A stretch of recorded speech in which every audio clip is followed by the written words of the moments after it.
My sister slid the $300 check across the empty dessert plates and said, "You weren't invited to dinner. You were invited to pay." My mother laughed, not embarrassed, not nervous, comfortable, like a woman watching a plan land exactly on time. This was supposed to be my parents' 40th anniversary dinner, the one my mother had personally invited me to. There was no chair for me. The table was set for 8. The meal was already finished. My mother had sworn it started at 9. I arrived at 8:55. I teach high school English in Tucson. That check was more than a month of my salary, and every person at that table knew it. I didn't open my purse. I didn't raise my voice. I simply asked for the manager. "Remember what I asked you earlier?" He nodded once. My sister's face drained of color. They had planned this evening carefully. They just planned it around the wrong woman. "My name is Rosie Collier.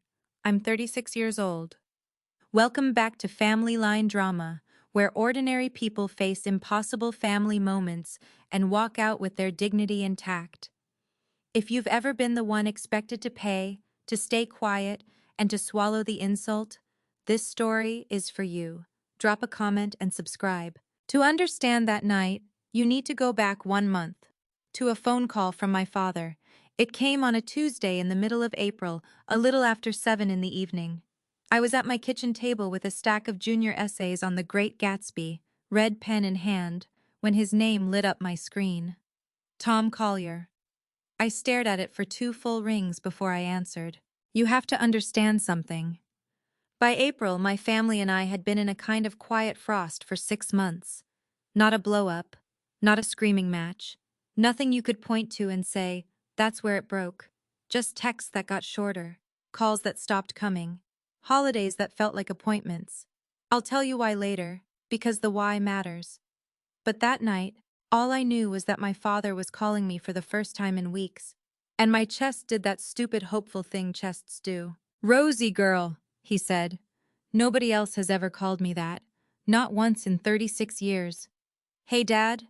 He cleared his throat the way he does when he's rehearsed something, and it isn't going the way he practiced. "Your mother and I. It's 40 years next month, May 16th. 40 years, Rosie girl. We're doing a dinner. Nothing crazy. Family. The Hollands. Your Aunt Deb." I waited. "It would mean something to me if you were there," he said. "It wouldn't be 40 years without you in the room." There's a version of me that would have asked questions. Where? Who planned it? Why now, after half a year of 2-word replies? That version of me was sitting right there at the table, holding a red pen, keeping her mouth shut. Because the other version, the one who has been waiting her whole life for someone in that family to say "you matter to me" out loud, that version answered first. "Of course, Dad. I'll be there." "Good," he said, and I could hear him smiling. "That's good." We talked for 4 more minutes about his tomatoes and my students and nothing at all, and when I hung up I sat in my kitchen and felt something I hadn't felt since before November. I felt invited. Then, in the first week of May, my mother called. And that should have been my second warning, because my mother had not voluntarily dialed my number in 6 months. "Rosemary." Her voice was warm, actually warm, not the warm she performs at church, the real one, the one I'd stopped hearing years ago. "I want you there. It wouldn't be 40 years without you." Almost the same words my father used. I noticed that. I told myself it was sweet. Looking back, I understand it was a script, and my father was the only one who hadn't been handed a copy. She gave me the details like she was reading a gift tag. La Vista del Cielo, a resort restaurant up in the Catalina foothills, the kind of place with valet parking and a wine list thicker than a Bible. "We have the terrace room," she said. "Dinner starts at 9. 9? I said. "That's late for you guys." "That's when the terrace room opens up for us," she said smoothly. "Everything's arranged. Just come." The next morning she texted me a confirmation. "Dinner starts at 9, terrace room. Don't be late. You know how your father hates waiting." And at the end of it, a small red heart. My mother had not sent me a heart in 6 months. I sat with that text longer than I want to admit. Then I did what hopeful people do. I went shopping. I bought a card. I wrote it, read it, tore it up, and bought another one. What do you say to 2 people who have been married for 40 years when you're not sure they like you? On the third card, I stopped trying to be clever and just wrote the truth. 40 years.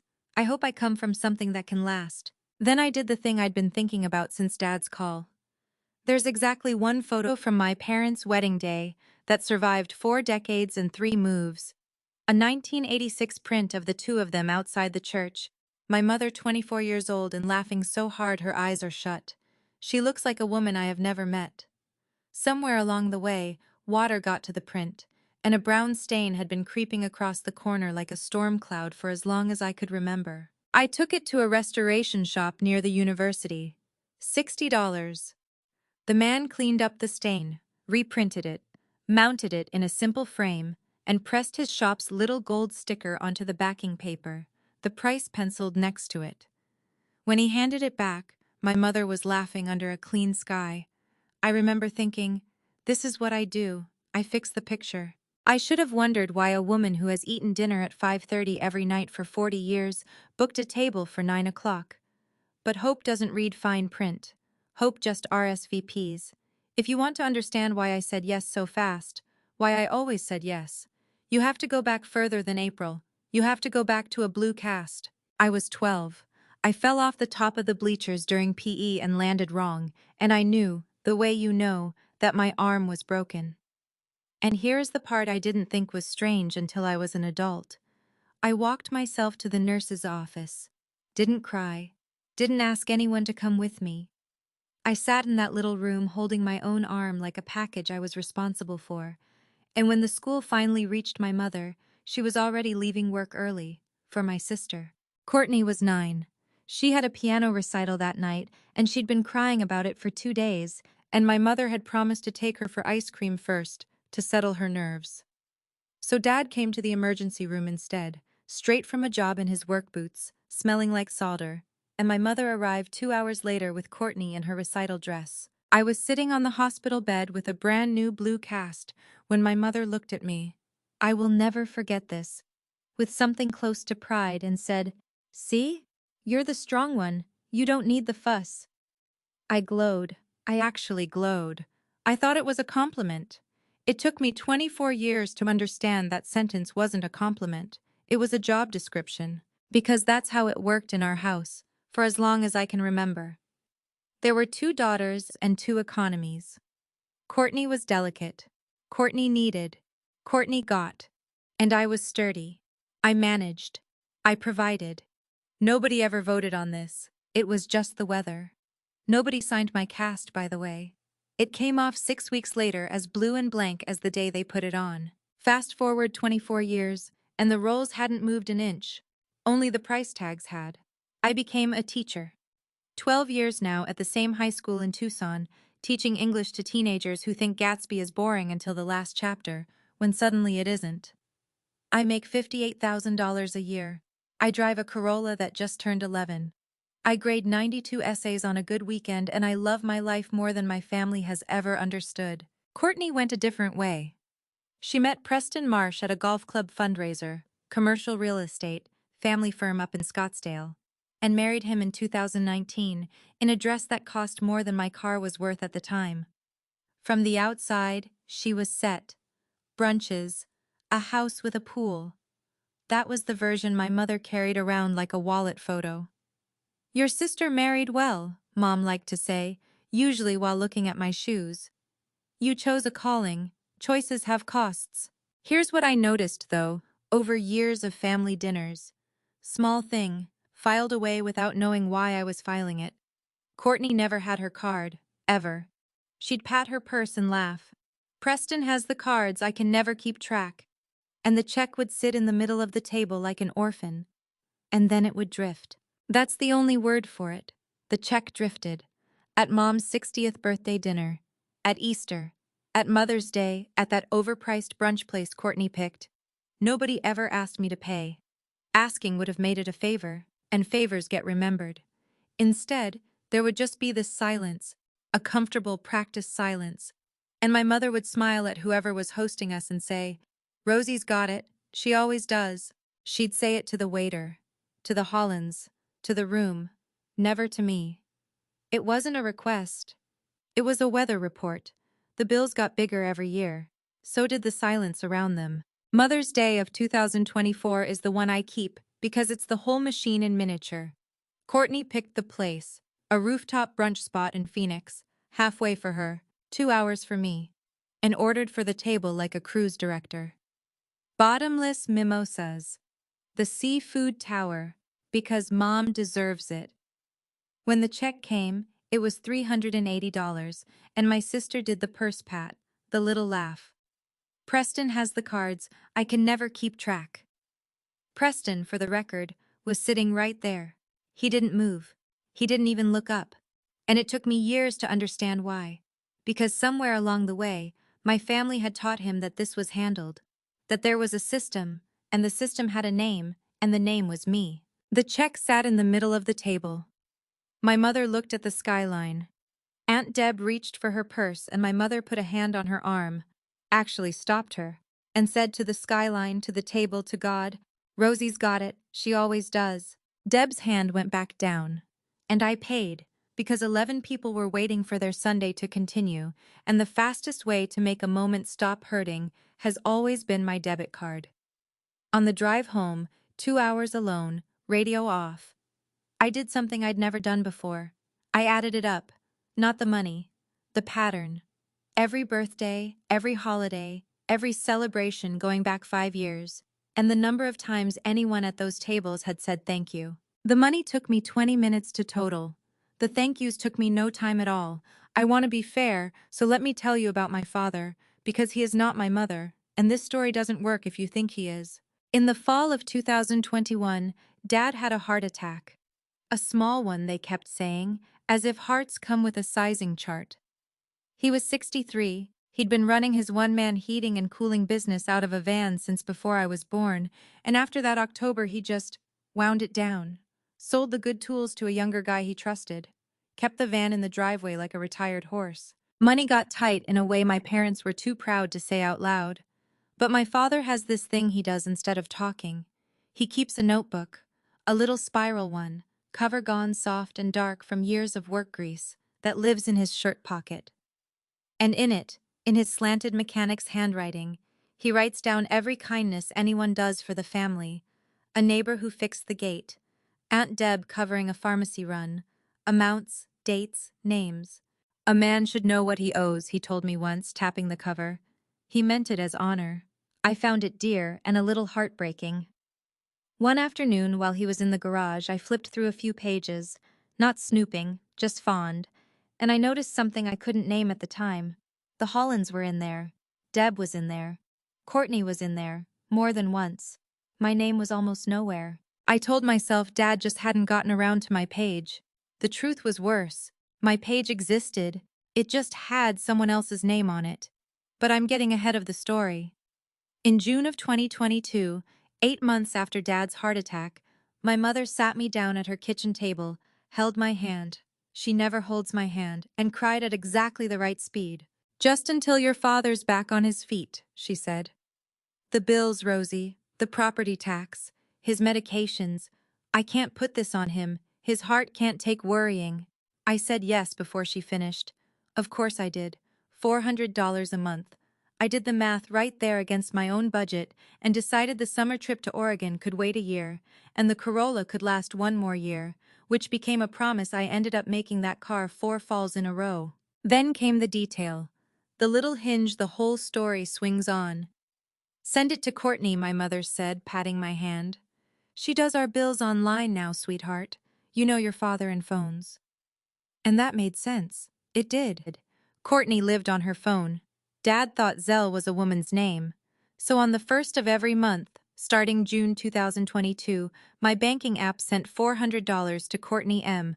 with a little note that never changed, for Mom and Dad. First of the month, every month. I never missed one, and I never asked for a receipt. Family doesn't ask for receipts. That's what I believed. Right up until the afternoon, a water heater taught me otherwise. It was the first week of November, 2025. Dad's laptop had caught some virus that filled his screen with flashing warnings, and I drove up to Oro Valley on a Saturday to clean it off, the way I always did. He hovered behind me the whole time with a cup of coffee. He wasn't drinking, narrating. "That's the one. That red button there. I love that man. When the laptop was breathing again, he squeezed my shoulder. You're good to us, Rosie girl, he said. The little things. The 50 you slip your mother now and then. Don't think I don't notice. I kept my eyes on the screen. The 50. Here. He pulled the notebook out of his shirt pocket, proud, flipping pages with his thumb. I keep it all in here. A man should know what he owes. He turned the notebook toward me, tapped a line halfway down a page and beamed. Water heater. $1,100. Courtney. April 2025. Your sister took care of that water heater last spring, he said. Didn't even blink. $1,100 just like that. I don't know what we'd do without that girl. I looked at the line.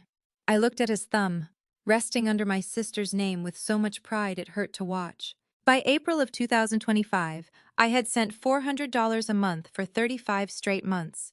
Do the math sometime when you want to feel your own pulse.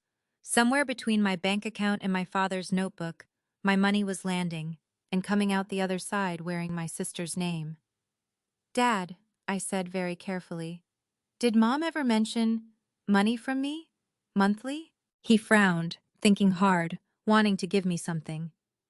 She said you help when you can. The 50 here and there. He smiled. Every bit matters, honey. Every bit matters. I closed the laptop. I told him it was running great now. I hugged him, and he smelled like coffee and WD-40, like he has my whole life, and I walked into the kitchen where my mother was drying dishes that were already dry. I kept my voice low. That's worth telling you. I didn't come in swinging. I came in the way I'd come in my whole life, quiet, giving her room. Mom, the $400 a month. Dad thinks I send you $50 sometimes. The dish towel kept moving. She didn't ask what I meant. Remember that. She never once asked what I was talking about. And there's only one reason a person skips that question. Your sister has pressures you don't understand, she said to the counter. The water heater's in his notebook under her name, Mom. It got paid, didn't it? She turned around then, and her face was already arranged, patient, wounded, disappointed in me. The face she's been making since the blue cast. Don't do this to your family over money, Rosemary. Your family. Like I was outside it throwing rocks at the window. I stood in my mother's kitchen and understood 3 things in the span of one breath. My sister had been collecting my money for 3.5 years. My mother had known. And the crime, in this house, would never be the taking. The crime would be my noticing. I didn't yell. I want that on the record, whatever it's worth. I said, okay. Which is what I say when nothing is okay.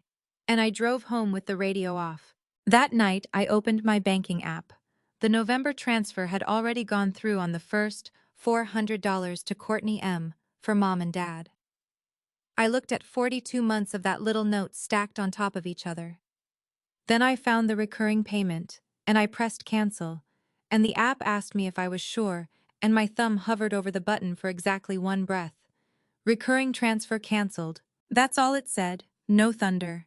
Just a gray line of system text, the loudest sentence I'd written in years. I didn't announce it.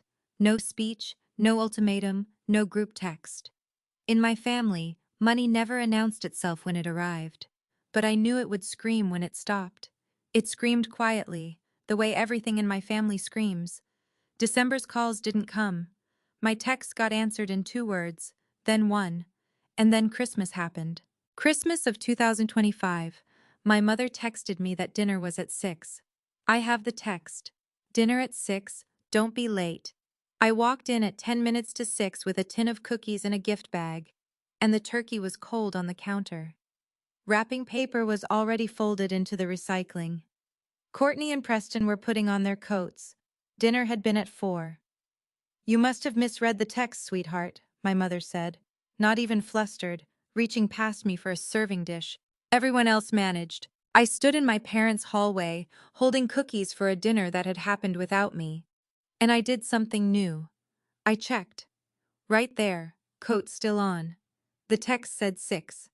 I scrolled up, and I noticed, for the first time because I'd never had a reason to look, that the time had come to me the way family logistics always came to me now, relayed, passed along, Mom says dinner's at 6, sent by Courtney. I ate leftovers off a stool in the kitchen, off a plate someone had already covered in plastic wrap and labeled, in my mother's handwriting, Rosie's. My portion, set aside in advance. They had planned for my absence before I was absent. I told myself Christmas was a mistake. A crossed wire. Families have those. 5 months later, my mother made the same mistake again, down to the minute. Except this time, I checked first. The morning of May 16th was, on paper, one of the best mornings of the school year. Finals week was done. I sat on my back patio with coffee and the last stack of exams and gave a kid named Diego the A he'd been chasing all semester, and I felt that end-of-year lightness that teachers get maybe twice a decade. The dress I'd picked, the blue one, was ironed and hanging on the closet door. The anniversary card was signed, and on my kitchen table, wrapped in brown paper, sat the restored wedding photo. My mother, 24, laughing under a clean sky, the storm cloud gone from the corner like it had never existed. I'd taped a small note to the paper. For the two of you. Around 2 o'clock, I did the most teacher thing in the world. Understand, I have spent 12 years confirming things. Field trip counts, parent phone numbers, which day the fire drill actually is.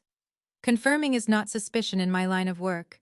It's how you keep 30 teenagers from being left at a museum. So when I decided to call La Vista del Cielo, I genuinely was not investigating my family. I wanted one thing, a seat next to my father. If I was walking back into that family after 6 frozen months, I wanted to spend the evening beside the one person in it who called me Rosie Girl. At 2:15, I dialed the restaurant. La Vista del Cielo, this is the hostess desk. Hi, my family has a reservation tonight. The Collier party? The anniversary dinner. I was hoping to request a seat next to Tom Collier. I'm his daughter. Keys clicked. Collier? I have a Collier Marsh. Party of 8, 7 o'clock, terrace room. Sorry, party of 8? At 7? I laughed a little. There should be 9 of us, and I was told 9 o'clock. Maybe there are 2 reservations? The keys stopped clicking. Oh, the hostess said, and her voice changed. Brightened, actually, the way people brighten when a puzzle piece drops in. Wait, are you the 9 o'clock guest? We were told to watch for you. The music of this restaurant kept playing tinnily through the phone. Some jazz thing. I remember every note of those 7 seconds. Told, I said. Told by whom? A pause, a muffled hand over the receiver, and then a new voice came on the line. Older, careful, the voice of a man who has spent 20 years standing between kitchens and customers. Ma'am, this is Nate Sullivan. I'm the general manager. Who am I speaking with, please? Rosie Collier. Tom and Sandra Collier are my parents. Tonight is their 40th anniversary. I was invited, at 9. He was quiet for a moment. When he spoke again, I could hear him choosing every word with tongs. Ms. Collier, the reservation this evening is at 7 o'clock, for 8 guests, under Collier Marsh. The party left an instruction sheet with our desk. It asks that the check for the evening be presented to a 9th guest, arriving at 9 o'clock. He paused. There's a photograph attached, for identification. It was dropped off Thursday. I'm sorry. I assumed you knew. I looked at my kitchen wall for a long time. There's a spot of paint near the light switch that's a slightly different white from when I touched it up 2 summers ago, and I stared at that spot like it owed me money. A photograph. Of me. Left at a restaurant desk.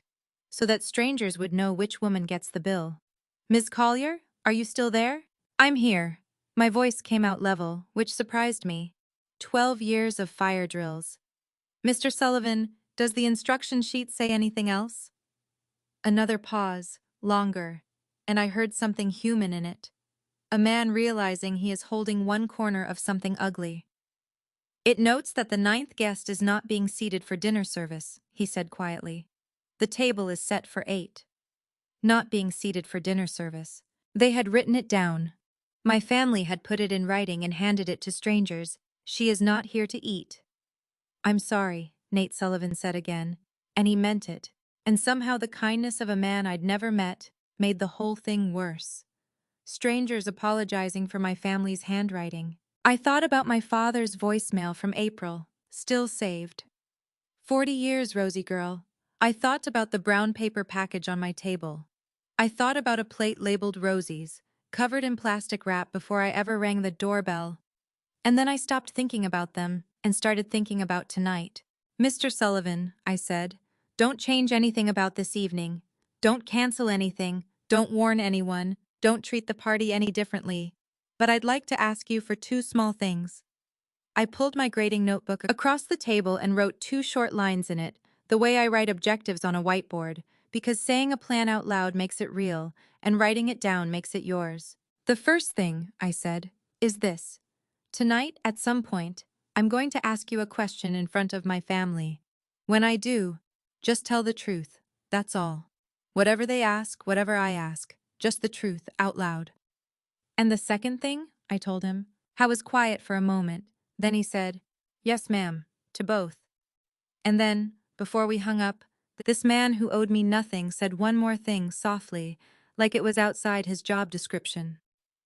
For what it's worth, Miss Collier, I've worked a lot of anniversaries. I've never had a request like theirs. Neither have I said. And I've been in this family 36 years. By 2:30 that afternoon, a restaurant full of strangers knew more truth about my evening than my own family had told me in 6 months. I want to be honest with you about the next 3 hours, because they were not cold or clean or cinematic. I drafted a text declining. I deleted it. I sat on my bedroom floor in the ironed blue dress with my back against the bed and played my father's April voicemail twice. It would mean something to me if you were there. He didn't know. I would have bet my car on it. My father cannot keep a secret from me. His ears turn red. Whatever tonight was, it had been built around him too. That's what finally got me off the floor. Not anger. Curiosity, almost. The terrible, load-bearing kind. I wasn't driving up that hill to be their daughter anymore. I understood that now. I was driving up to see with my own eyes exactly how far they would go, and to make sure that this time, for once, the ending had not been pre-ordered. I put the anniversary card in my purse, and then, I want you to know this about me, I still packed the wedding photo. Brown paper, little note, all of it. Whatever they had planned for me, I had planned a gift for them, and I have never been able to arrive anywhere empty-handed. Maybe that's the wound. Maybe it's just who I want to be regardless of them. I've decided it's allowed to be both. At 8:25, I started the car. 25 minutes to the foothills. Before we drive up that hill together, I'm curious about you. My family thought they knew exactly what I'd do when that check landed in front of me. You've heard what I asked the manager. One question, and one favor I haven't told you yet. Drop your guess in the comments. What do you think the second thing was? I read every single one, and I promise the answer is smaller, and worse for my sister, than most people expect. My family thought they had planned the perfect evening. They had, just not for the person they invited. The road to La Vista del Cielo climbs out of the city on Campbell Avenue, up into the dark shoulders of the Catalinas, and the higher you go, the more Tucson spreads out below you like a spilled jewelry box. It's beautiful. I've always thought so. That night I barely saw it. I handed my keys to the valet at 8:50 and sat in the car one extra beat before I got out. The same breath I take outside a classroom on the first day of school when the room is full of people who think they already know how the year is going to go. The dashboard clock said 8:52 when I finally opened the door. The lobby smelled like mesquite smoke and expensive candles, stone floors, a wall of glass looking out over the city lights. And at the host stand, a young woman in a black dress looked up at me, and her eyes did something before her mouth did anything. They flicked down to the reservation sheet on her stand, and then back up to my face. Recognition, before I had said one single word. I followed her glance down, and there it was, clipped to the corner of her sheet where a business card might go. A photograph printed on plain paper. My face. I knew that picture. It was cropped from a photo on my sister's Instagram. Dad's 65th birthday, 3 years ago, the last family picture I appear in. In the original, I'm laughing at something Dad said, and my shoulder is leaning against his shoulder.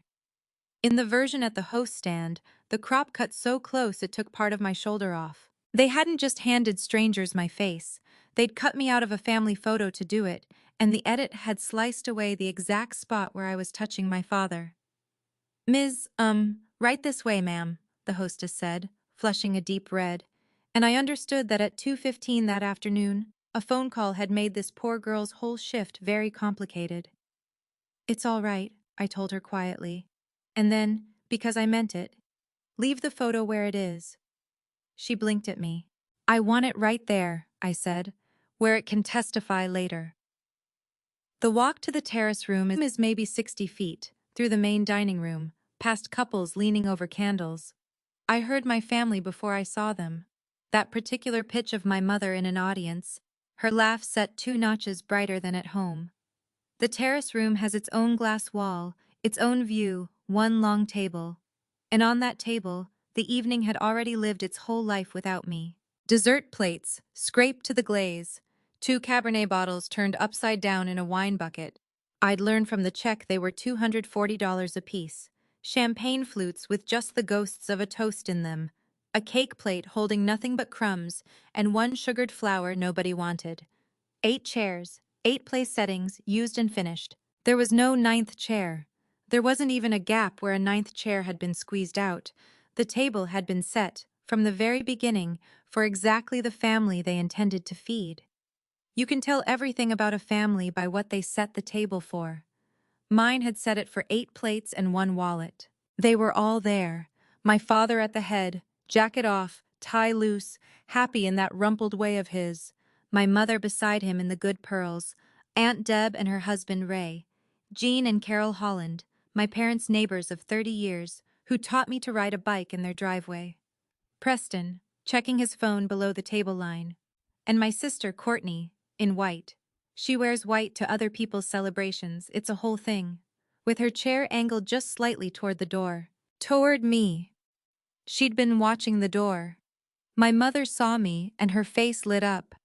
I need you to understand what kind of light it was, because I've replayed it 100 times. It was not surprise. It was not relief. It was not, oh good, she made it. It was the light on a director's face when the last actor finally hits his mark. There she is, my mother sang, arms opening without her actually standing up. And my father's whole face went confused in the softest way. He half rose from his chair, napkin sliding off his lap. Rosie? I thought you couldn't come to dinner. Tom. My mother's hand landed on his wrist. Light. Practiced. Let her get settled first. There was nowhere to get settled. Everyone at that table could see there was nowhere. Nobody said so. I hugged my father. He smelled like coffee and the good cologne he wears twice a year, and he held on 1 beat longer than usual, and against my ear he said quietly, "Glad you made it, Rosie girl," in the voice of a man who has been told a story and is trying to make it fit the person in his arms. I thought you couldn't come to dinner. 7 words. Someone had told my father a story about tonight. A story where I was the one who declined the meal. I filed it. I was filing everything now. The next 10 minutes were small talk performed over a corpse. Aunt Deb hugged me hard and asked about my students, the only real question I got all night, but she wouldn't quite meet my eyes, and her hands were cold.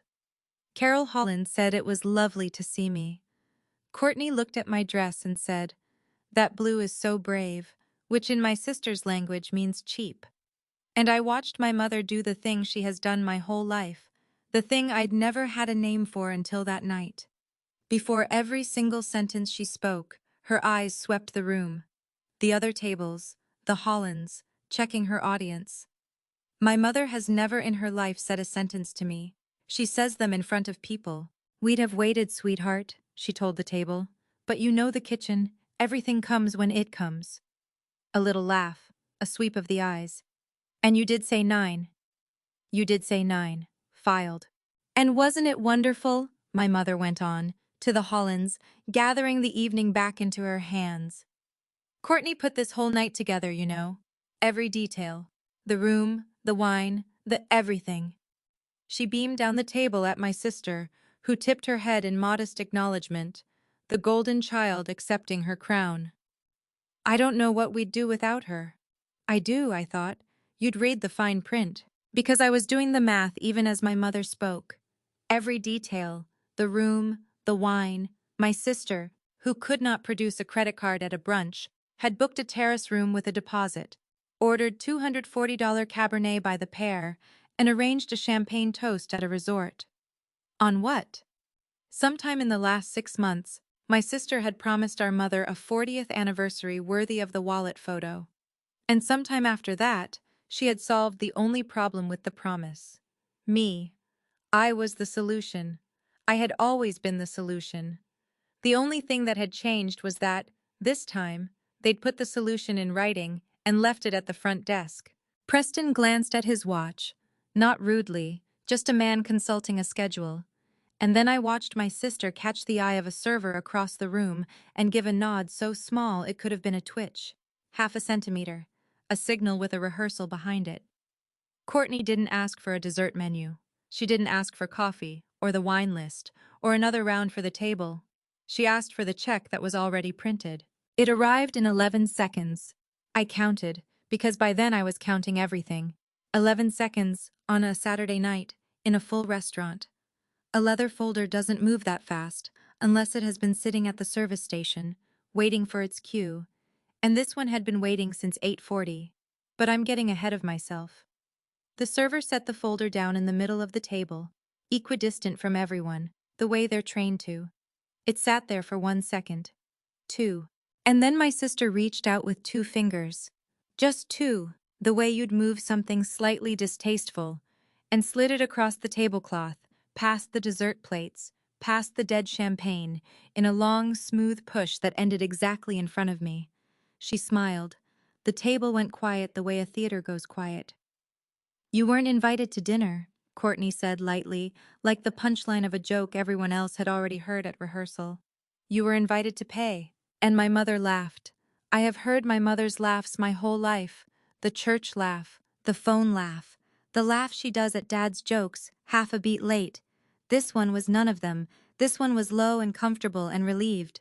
The laugh of a woman who has been holding her breath through a long approach and has just felt the wheels touch the runway. Nothing about that laugh was surprised. That laugh had been waiting all evening for its cue, and it arrived exactly on time. Courtney, Aunt Deb's voice, sharp and small. My sister didn't even turn her head. My mother did. One look at Deb, the same look I got at 12 when I asked why nobody came to the school.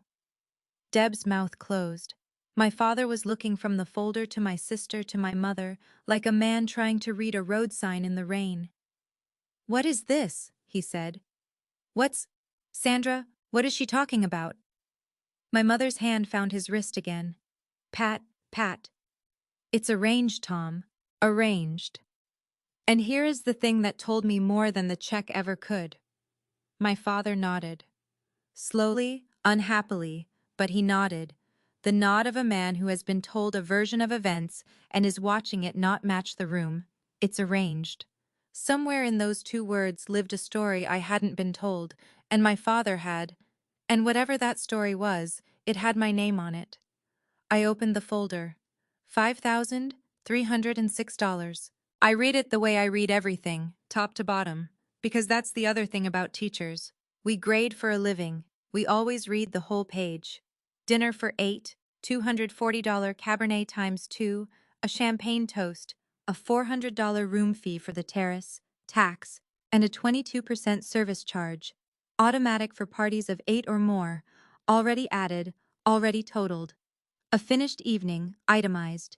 Every line of it ordered before I ever touched the door, right down to the toast they'd raised while I was still driving up the hill. And in the top corner, in small gray print, the detail I'd been looking for since I opened the folder, the reason I read the whole page. Printed 8:40 p.m. I arrived at 8:55. 15 minutes before I walked in, someone at that table had already called for the ending. They hadn't just eaten without me. They had closed out the night, summoned the bill, and set the stage, and then sat there sipping the last of the champagne, waiting for the 9th guest. Not to arrive, to settle.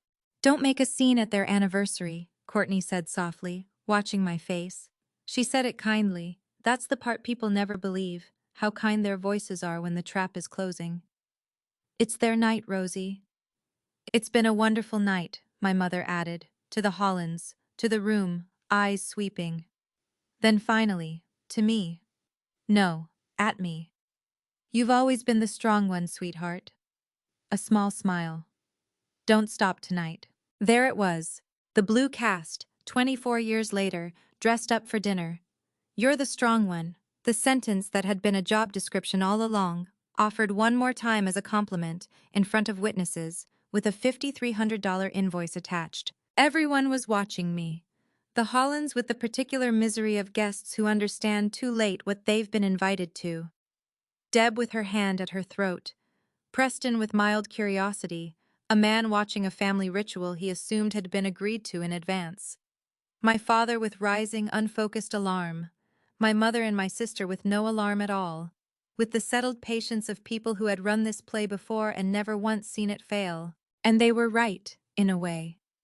The old Rosie would have paid. I could feel her in my hands, that reflex, 3 decades deep.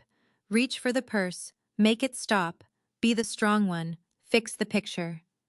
12 years of teaching teenagers has taught me many things, but the biggest one is this. The loudest person in the room is almost never the one in control. Control is quiet. Control is the person who has already done her homework. I didn't reach for my purse. I didn't stand. I didn't raise my voice, because I have never once needed to raise my voice. Not in a classroom of 30, and not here. I raised my hand. Shoulder height, 2 fingers up. The exact gesture I use across a cafeteria. A server appeared at my elbow. Would you ask Mr. Sullivan to come to the table, please? A ripple went around the linen. My sister's smile widened into something almost affectionate, and she leaned back in her chair, comfortable, certain, and delivered the line she'd been saving for this exact moment.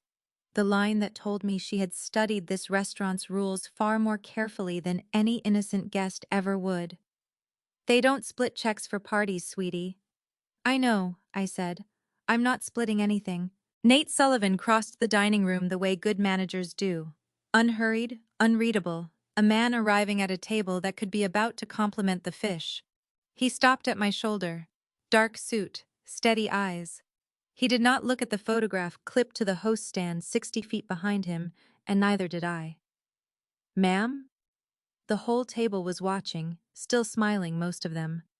My mother's eyes did one last sweep of her audience. I looked up at him and asked my question, 7 words. Remember what I asked you earlier? He nodded. Once. Such a small thing, a nod. Barely a movement. But I watched it travel around that table like a dropped glass. My mother's hostess smile stayed up, but something behind it went on alert. Courtney sat forward 2 inches, and I kept my eyes on Nate Sullivan and asked the question I had been carrying up that mountain all night. Would you tell my family, please, what you were told about this evening? The instructions your desk was given. All of them. Rosie. My mother's voice low, warning, sweeping the room. This is not the place. It's exactly the place, Mom. They wrote it down here. Nate Sullivan clasped his hands in front of him, and when he spoke, his voice was the most neutral sound I have ever heard. No anger, no theater, a man reading the minutes of a meeting. Which, in a way, he was. The reservation this evening was made for 7 o'clock, he said. Party of 8, under the name Collier Marsh. The party provided our desk with a written instruction sheet. He paused just slightly. The instructions ask that the check for the full evening be presented to a 9th guest, arriving at 9 o'clock. A photograph of the guest was provided to our staff for identification purposes. The sheet also notes that the 9th guest is not being seated for dinner service. Another pause, precise as punctuation. The check was requested and printed at 8:40, before the guest arrived. The silence that followed had a texture. I could hear the candle on the table burning. 8 faces did 8 different things, and I watched every one of them, because I had earned the right to watch. Carol Holland looked down at her dessert plate as if it had accused her of something. Jean studied the city lights through the glass with tremendous focus. Ray set his water glass down, so carefully it made no sound at all. Aunt Deb's hand came up over her mouth, and above it her eyes were shining, and they were fixed on my mother. Preston turned his head slowly and looked at his wife and said, in a quiet conversational voice that cut under everything, "You told me she was coming late because of work." Courtney didn't answer him. Courtney had stopped moving entirely. And my father rose. Not fast. He pushed himself up with both hands flat on the table, the way he stands up from under a truck, and he stayed there, half bent, staring at the manager as if the man were speaking a language he'd heard once in a dream. "A photograph," my father said. "What photograph? Whose photograph?" "Mine, Dad," I said gently. "It's clipped to the host stand right now. You can go look. It's from your 65th birthday." I let that sit for 1 second. They cropped me out of it. My mother moved to seize the wheel. "I'll give her this. She is fast." "This is all being blown completely out of proportion," she announced, warm and reasonable, to the Hollands, to Deb, eyes sweeping, sweeping. There was obviously a mix-up with the desk. These places they get things wrong. The desk got it wrong! Courtney seized the rope her mother threw, and her voice came back to life, bright and brittle. Yes, that's clearly what happened.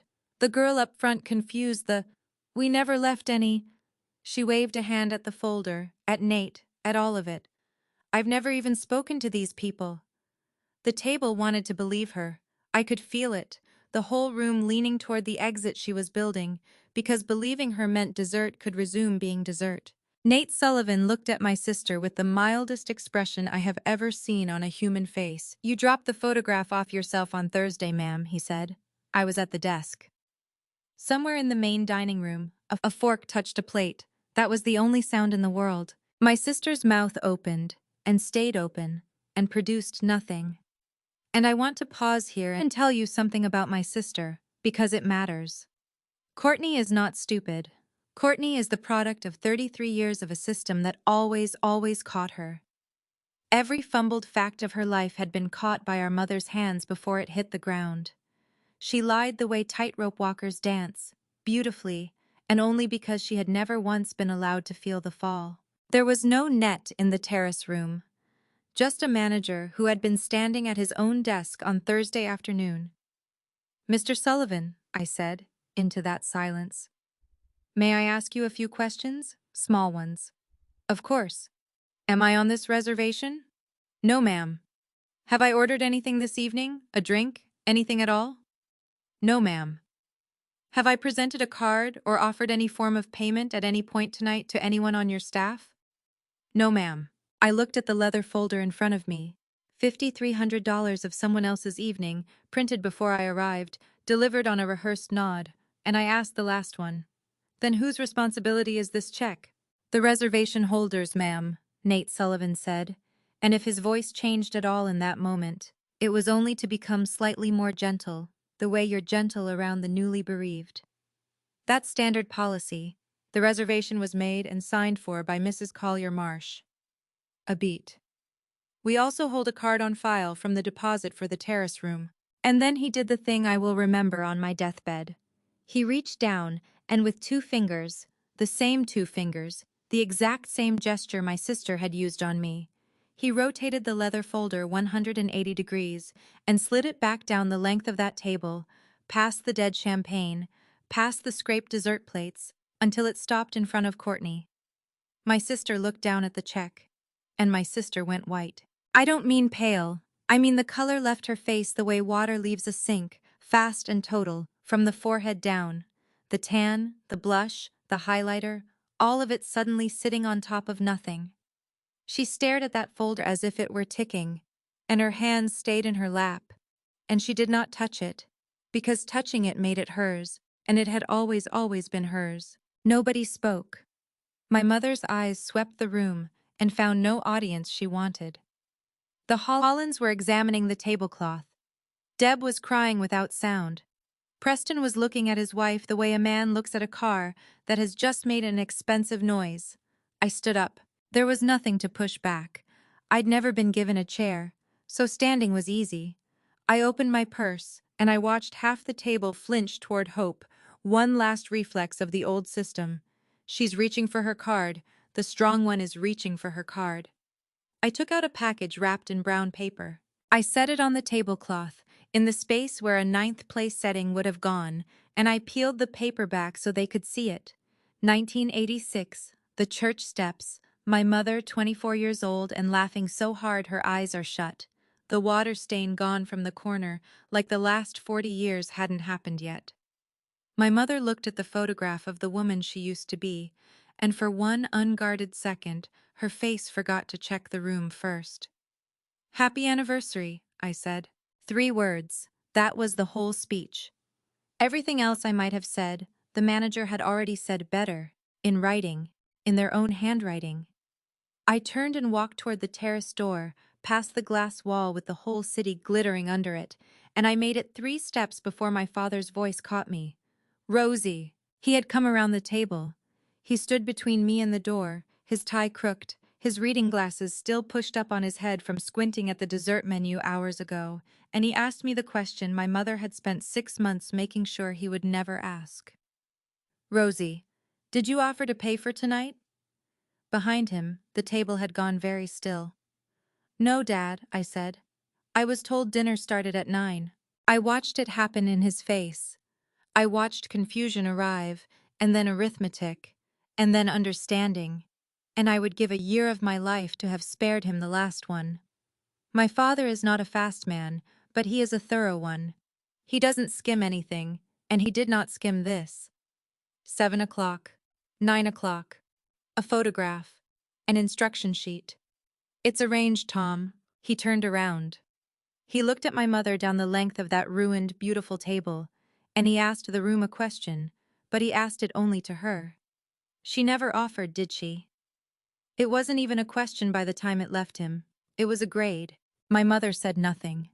My mother, who has an answer for everything, who has managed every room she has ever stood in, looked at her husband of 40 years and said nothing at all, and her silence was the loudest confession of the night.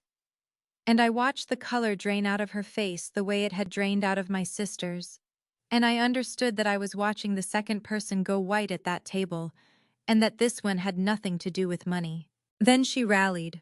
Of course she rallied. Cornered, in front of the Hollands, in front of her sister, my mother went to the only weapon that had never once failed her. "After everything this family has done for you," she began, voice trembling on cue, and her eyes started their sweep. "I sent $400 a month for 3.5 years, Mom." I didn't say it loudly. I said it the way I return a test. Flat, factual, already graded. 42 months, first of every month, sent to Courtney for you and Dad, because you told me she handled your bills. I looked at my sister, who had gone from white to something greener. Ask Courtney where it went. If the manager's recital had been a dropped glass, this was the shelf coming off the wall. Deb's head snapped toward Courtney. Carol Holland stopped pretending to study the tablecloth. And my father took the notebook out of his shirt pocket. In the middle of all of it, in a silent room in a 5-star restaurant, my 67-year-old dad put on his reading glasses and opened his little grease-darkened notebook and began to turn pages with his thumb, because a man should know what he owes. But it was Preston who spoke. And this is the part nobody at that table saw coming, including me, because I had spent so many years watching my family that I had never really watched him. "What, $400? Quiet, conversational, the temperature of a bank vault. Courtney turned to her husband, and I watched her rebuild her face in real time, the smile, the lightness. "Babe, it's nothing. It's a family thing. Mom and I had an arrangement for the bills." "Into which account?" 4 words, softer than the first 3. Preston Marsh, who ran his family's books, who, I learned later, could quote their monthly statements from memory, was not shouting. He had simply turned toward his wife with his full attention, possibly for the first time in years, and begun to audit.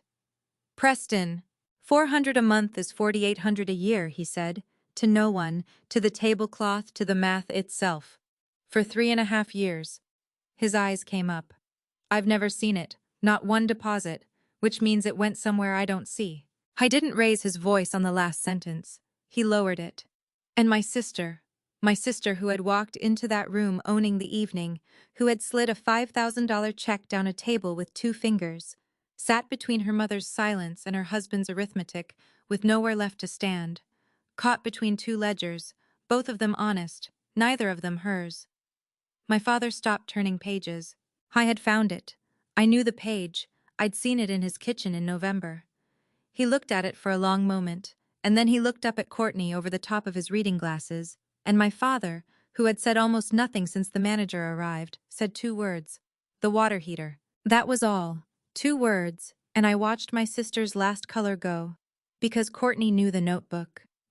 Everyone in this family knew the notebook. She knew exactly what was written on that line, and whose name it wore, and whose money it had actually been, and she understood. Live, in front of witnesses, in the time it takes to say two words. That our father was now going to reread 3.5 years of his own gratitude, with a red pen. I could have stayed. Part of me wanted to. There is a version of this story where I stand at the head of that table and watch every last brick come down, and I won't lie to you, I could taste it. But I have graded enough tests to know when my work is done. The rest of that room's business belonged to the people still sitting in it. Whatever happened next between my mother and my father, between Preston and his wife, between Deb and her sister, it was theirs. They had built it. They could sit in it. My part of the evening was, at last, actually finished, and unlike their dinner, I hadn't needed to print the ending in advance. I said, "Good night, Dad." Just him. And I walked out of the terrace room, through the dining room where every table was suddenly very interested in their entrees, and I stopped at the host stand, where a photograph of my face was still clipped to the corner of the reservation sheet. Nate Sullivan had followed me out. He unclipped the photo himself, and he handed it to me with both hands, the way you return something to its owner. "I believe this is yours, ma'am." "It always was," I said. I was 10 feet from the valet stand, keys almost in my hand, when I heard heels on the pavement behind me, fast, then slowing, then arranging themselves into a walk. My mother, leaving her own anniversary, to chase the daughter she hadn't fed. "Rosemary, wait." The valet stand at La Vista del Cielo sits under a row of white lights, the kind that flatter no one, and when I turned around, my mother stood in them looking 10 years older than she had at the table. The pearls, the good dress, and underneath all of it, suddenly, just a 64-year-old woman on a curb, out of audience. "Please," she said. I waited. I had spent 36 years waiting. I could do 5 more minutes. And then my mother did something she had never done in my presence. She lowered her voice, not the church whisper, not the warning tone, genuinely lowered it, down to something unrehearsed. And what came out of her was the truest thing she had said to me in years. "You don't know what it's been like," she said. "Your father's heart, the bills, the house. He can't work, Rosie. He can't ever work again, and I lie awake doing numbers in my head, and Her hands moved, helpless, describing something invisible and heavy. "I can't be the one holding this family's plates when they fall. I can't. You can. You've always been able to. I want to be honest with you, because this story is worthless if I'm not."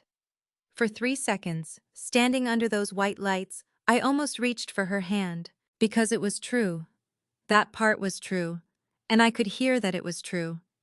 She was scared.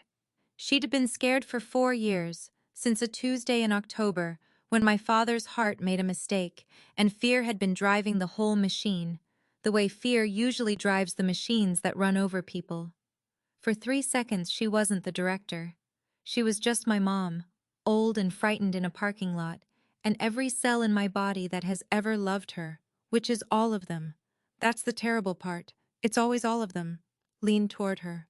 And then I did the thing she'd taught me herself, without meaning to. I reread the page.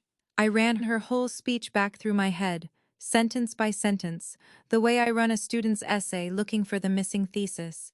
Your father's heart, the bills. You can hold the plates, you've always been able to, and I found what was missing.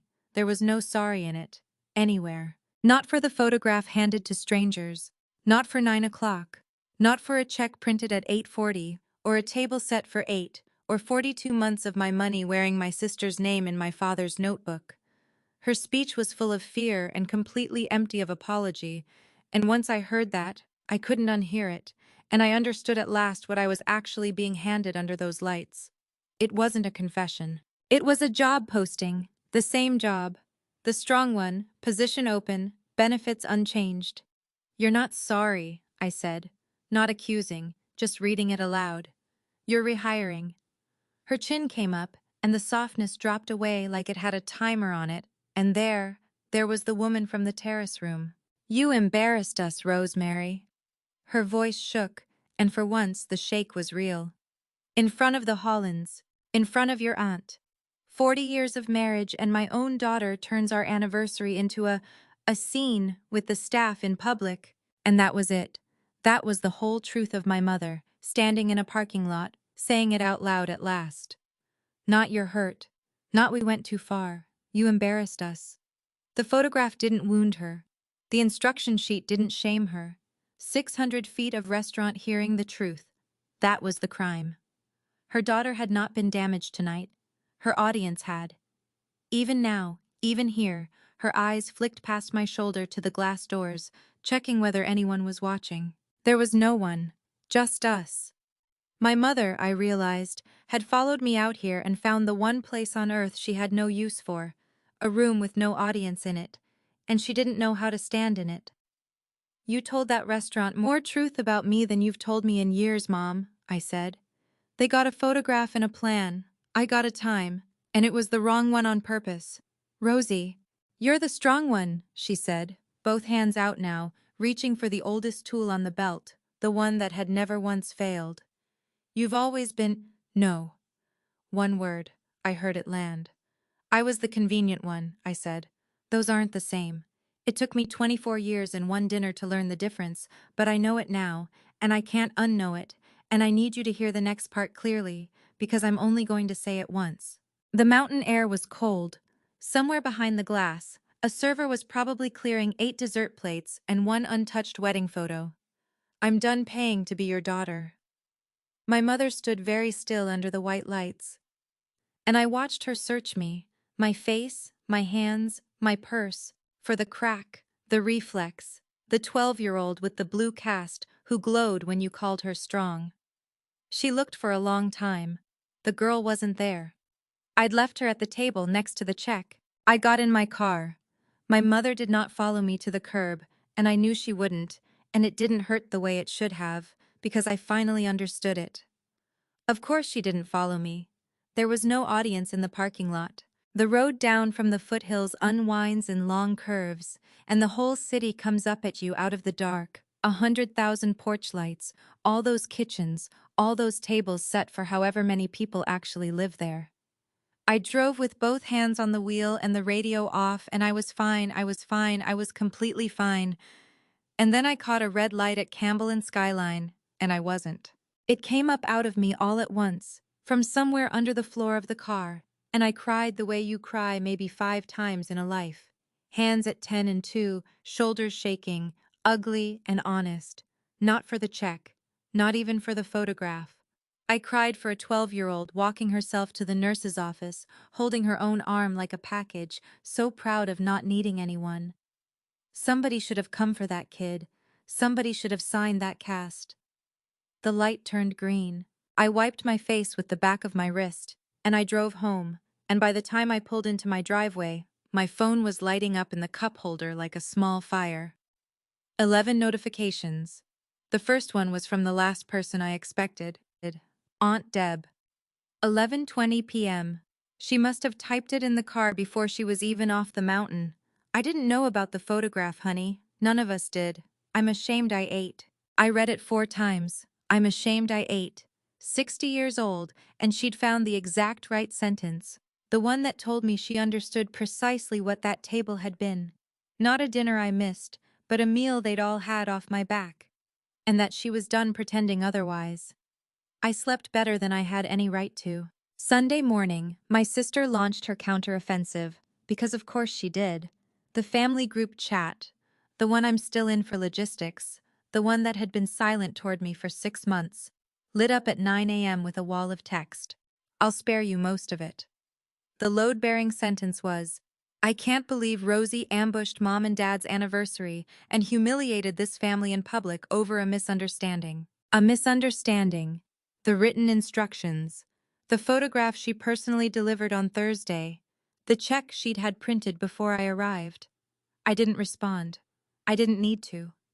Because my sister, in her whole gilded life, had never once absorbed the most basic fact about that evening. It had witnesses. 7 of them, not counting the staff.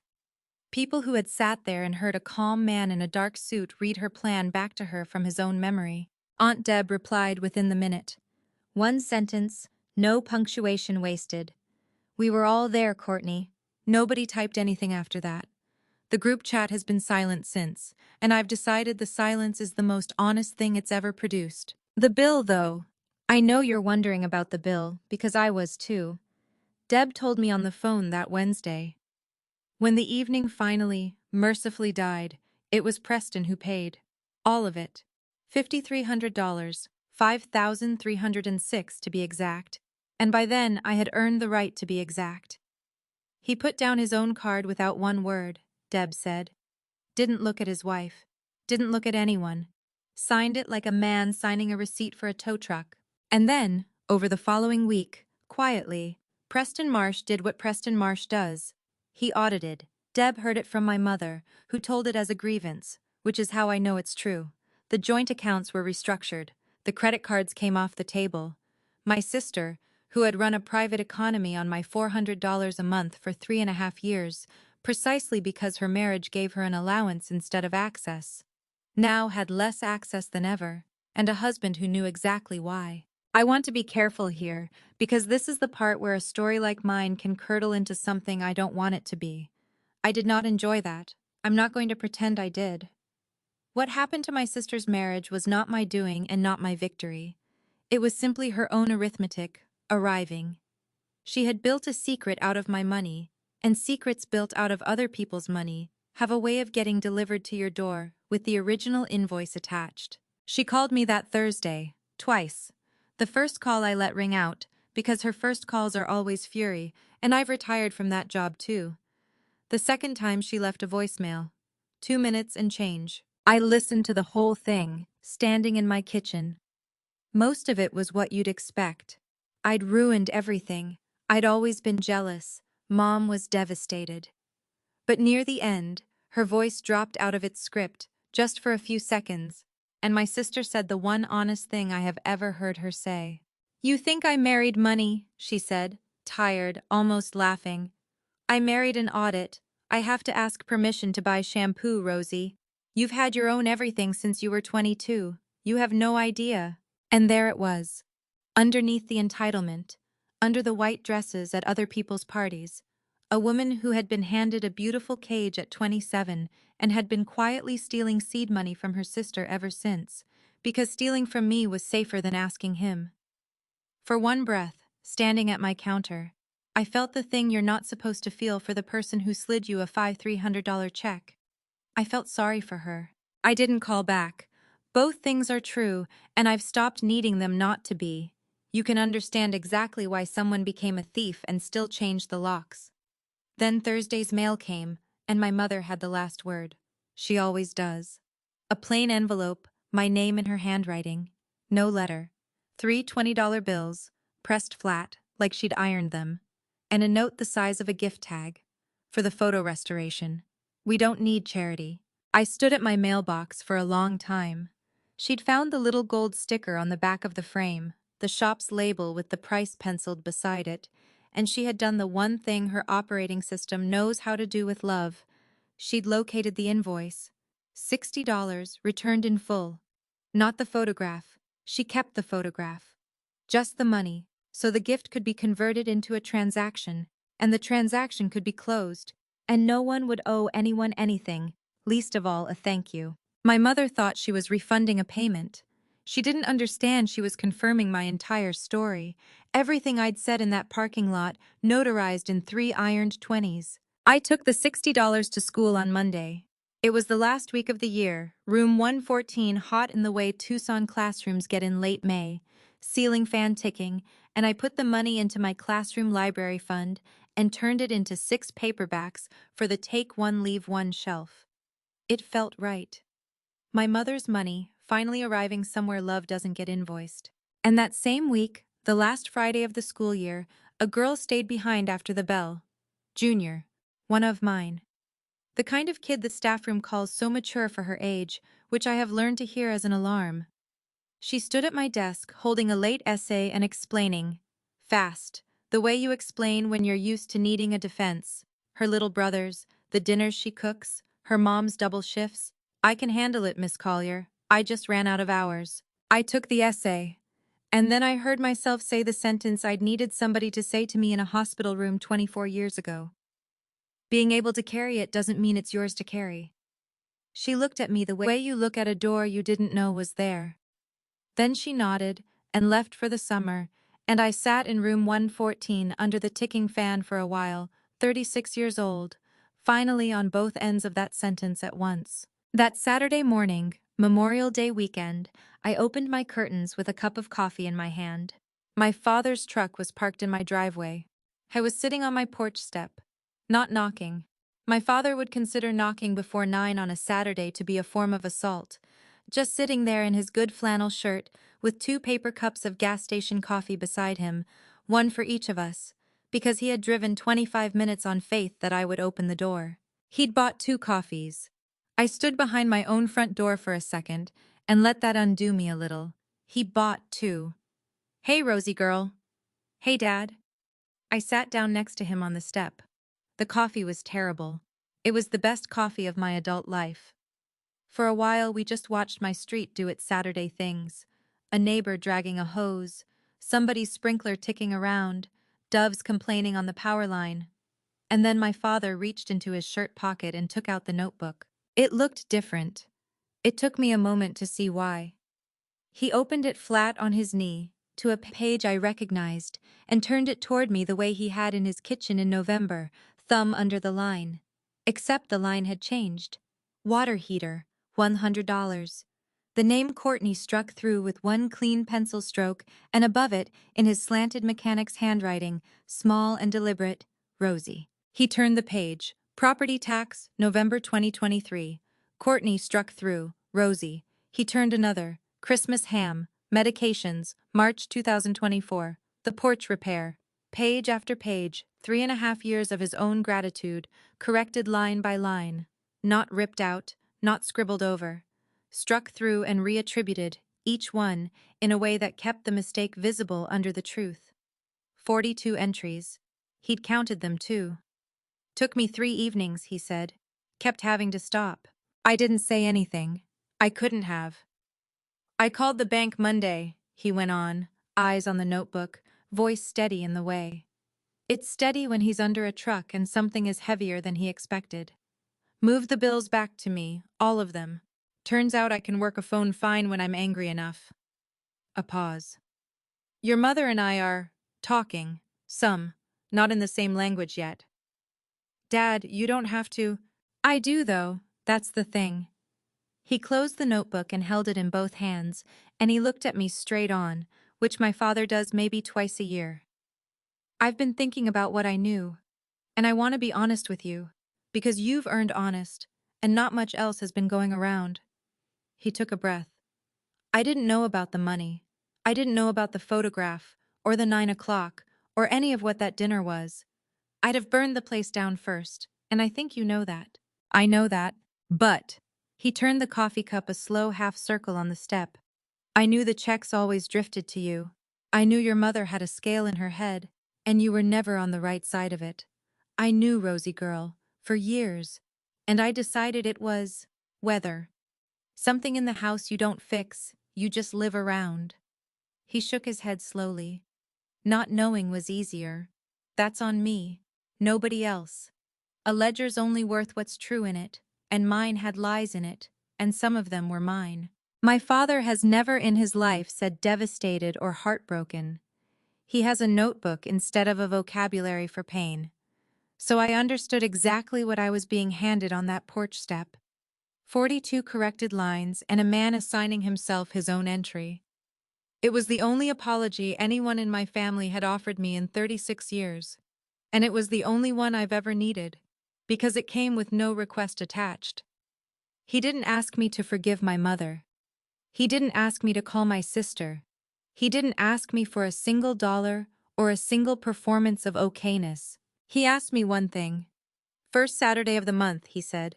There's a diner on Oracle does pancakes the size of a hubcap. Just us. No messages carried, no reports filed. I don't want to hear about your mother from you, and I won't make you hear about you from her. Just pancakes. Just pancakes, I said. First Saturday.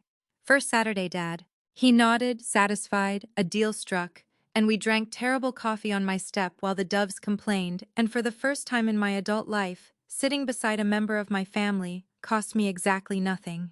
Before I let you go, I want to ask you something real. If you've ever been the strong one in your family, the one expected to carry it, pay it, smooth it, survive it, tell me in the comments one thing you finally put down. I read every single one, and I mean that. And if this story found the bruise, share it with someone who's still holding their family's plates, and subscribe so you don't miss the next one. Somebody out there is still standing in the hospital room, glowing at the wrong compliment. Maybe we reach her. Here's how it actually ends. Sunday afternoon, the day after the pancakes deal, I cleaned out the week's mail, the flyers, the pizza coupons, a credit card offer promising me a better life at 24% interest. And at the bottom of the pile on my counter sat the photograph, the one from the host stand. My own face, cropped from my father's birthday, the shoulder cut away. I'd thought about what to do with it. In the 2 weeks it had lived face down on my counter. There's a version of this story where I burn it in the sink, very cinematic, smoke alarm and all. There's a version where I frame it, dark trophy, lest we forget. I dropped it in the recycling bin, between a grocery flyer and the credit card offer. No ceremony, no speech. It rode to the curb on Tuesday with everything else that had tried to sell me something I didn't need, and that, I've decided, was exactly the funeral it deserved. The other photograph, the real one, found a better wall.